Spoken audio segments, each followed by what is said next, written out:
Subscribe करें हमारे YouTube channel साधना gold को और पाएं वीडियोस सबसे पहले।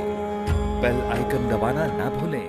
कौन पितृ बनते हैं और ये कब तक पितृलोक में रहते हैं और ये पितृलोक कहाँ है और क्या है ये?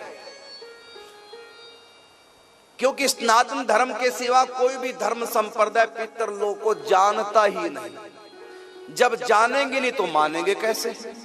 इसलिए वो बेचारे मान ही नहीं पाते। क्यों नहीं मानते अन्य धर्म वाले, संप्रदाय वाले?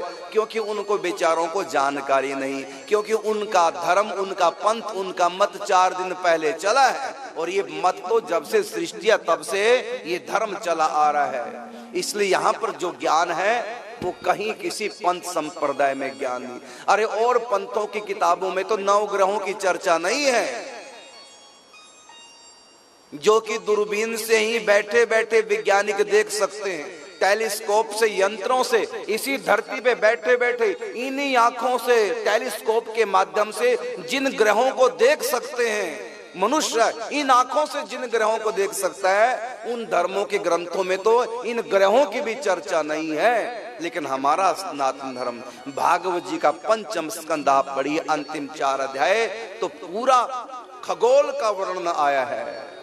और जो वर्णन खगोल का भागवत जी में है, वैज्ञानिकों ने जो खोजा है खगोल के बारे में, एक भी जानकारी इधर उधर नहीं है। बिल्कुल ठीक जो भागवत में लिखा हुआ है।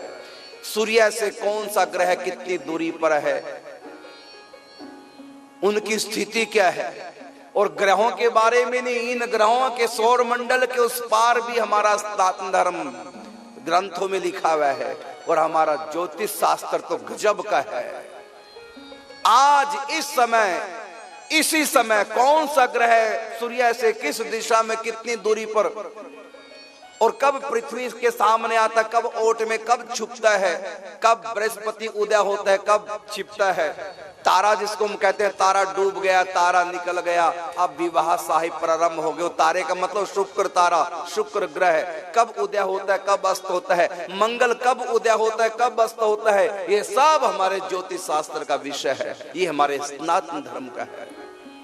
भृगु ऋषि की ऐसे ऐसे खोजे हैं, क्योंकि ये ज्ञान ऋषियों के द्वारा हम सब लोगों के पास परंपरागत चलता आ रहा है। तो सनातन धर्म का जो ज्ञान है, कई लोग प्रश्न करते हैं कि हम तो नहीं मानते पितृलोक, ये तो बेकार की बातें हैं। अरे तुम क्या मानोगे जब तुम जानते नहीं, तो क्या मानोगे? जब जानते ही नहीं जिसको, उसको तुम क्या मानोगे? तुम्हारे यहाँ तो 9 ग्रहों के बारे में नहीं जानते, तो क्या 9 ग्रह होते नहीं? हमारे यहाँ तो रंग तक लिखे हुए हैं, किस ग्रह का क्या रंग है। और अभी आप देख सकते हैं पीछे पूजन हो रहा है, 9 ग्रह बने होंगे, तो कौन सा ग्रह किस रंग से बनाया गया है। और आज वैज्ञानिकों ने खोज कर लिया कि ब्राह्मण 9 ग्रह पूजन के समय जिस ग्रह को और जिस रंग से बनाते हैं, आज वैज्ञानिकों ने टेलीस्कोप के द्वारा खोज कर ली कि सनातन धर्म में 9 ग्रह पूजा के समय और शास्त्रों में किस ग्रह का क्या रंग है, वो सब जो कहते हैं।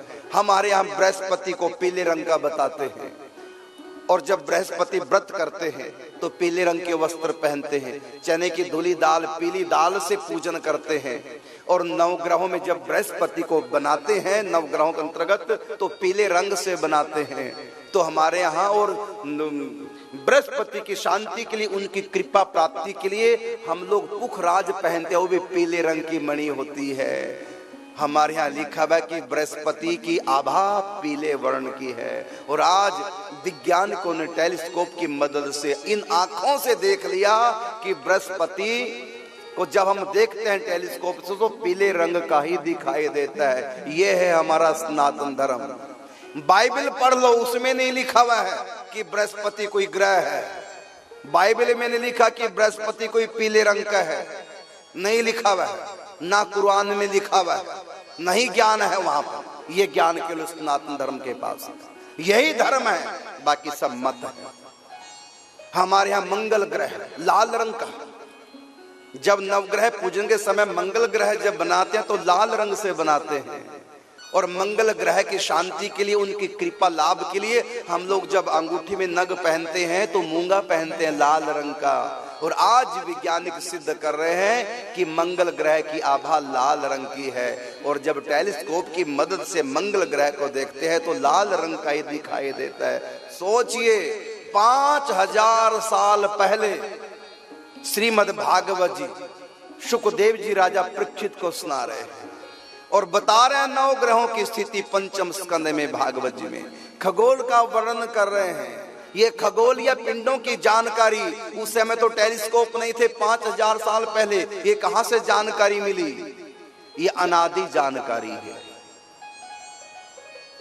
उस समय धरती बनी नहीं थी, उस समय सूर्य भी नहीं पैदा हुए थे, उस समय सृष्टि का शुरुआत ब्रह्मलोक से हुई है।